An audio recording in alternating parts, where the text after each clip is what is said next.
ओम शांति।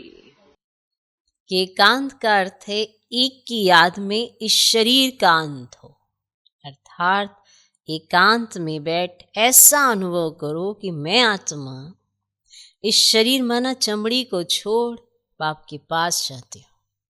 तो एकांत समझ आया, अभ्यास समझ में आया। क्या प्रैक्टिस करते करते किस भान में आना है ये समझ में आया। आखिरकार जाना कहाँ है ये समझ में आया।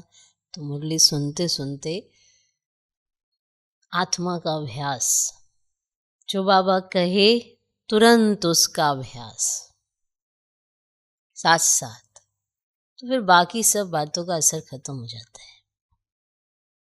बातें शरीर के साथ हैं, आत्मा के साथ नहीं है। शरीर है तो बहुत सारी बातें हैं, शरीर नहीं है तो बिल्कुल पिन ड्रॉप साइलेंस हो जाती है। कोई शरीर भी छोड़ता है तो तुरंत पता चल जाता है कि हाँ, किसी का शरीर इतना सन्नाटा हो जाता है। एक ही तरह के वाइब्रेशन सबके चलने लगते हैं, सबकी वृत्ति एक ही तरह की हो जाती है।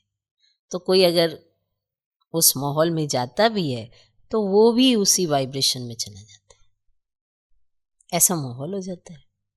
अब बताओ, उसमें बैठा बैठा कोई और कुछ सोच नहीं पाता। आत्मा ने शरीर छोड़ा, शरीर है बीच में पर आत्मा नहीं है।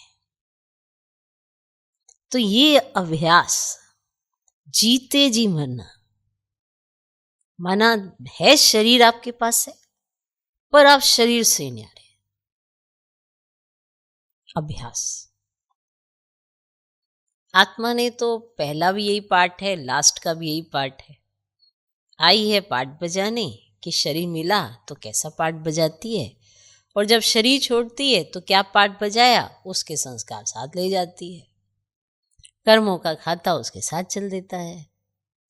बड़ा ही जबरदस्त हिसाब किताब है। कितने वर्षों तक उसी शरीर में रहती है। आत्मा की चमक से शरीर चलता है और आत्मा निकल जाती है तो शरीर की चमक भी निकल जाती है। बड़ी जल्दी उसको, शरीर को जला दिया जाता है, दबा दिया जाता है कि 5 तत्वों में लीन हो जाए। ज़्यादा समय तक रखेंगे तो उसमें और बड़ी सारी चीज़ें प्रॉब्लम हो जाएंगी।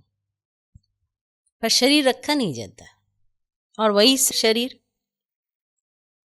आत्मा के साथ इतने वर्षों तक रहता है। और वही शरीर है, आत्मा नहीं है तो नहीं रहता है।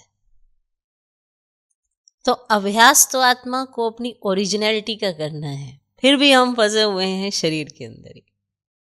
शरीर सिर्फ आधार मात्र है कि इसके आधार पर आपने करना क्या है। लेकिन मन और बुद्धि अगर शरीर में ही फंसे हैं तो आधार में ही फंसे हुए हैं। इसलिए बड़ी जल्दी न्यारे नहीं होते, एकांत अनुभव नहीं होता। जब भीड़ भाड़ में होते हैं तो ऐसा लगता है कहीं दूर चले जाएं, कहीं दूर चले जाएं। अंदर जब इतनी हलचल होती है तो यही कहते हैं दूर चले जाएं, दूर चले जाएं। पर कहीं पर भी जाओगे हलचल तो साथ ही जाएगी, मन के संकल्प तो आपके साथ ही जाएंगे। इसीलिए जहाँ भी रहते हो वहाँ से मन को शांत करना होता। अब मन की शांति कहाँ मिलेगी? तो उसकी ओरिजिनलिटी बाप ने बताई कि आत्मा शांत स्वरूप है। मन अगर चंचल हो रहा है तो 5 विकारों के वशीभूत है, इसीलिए बाकी उसका कोई दोष नहीं है।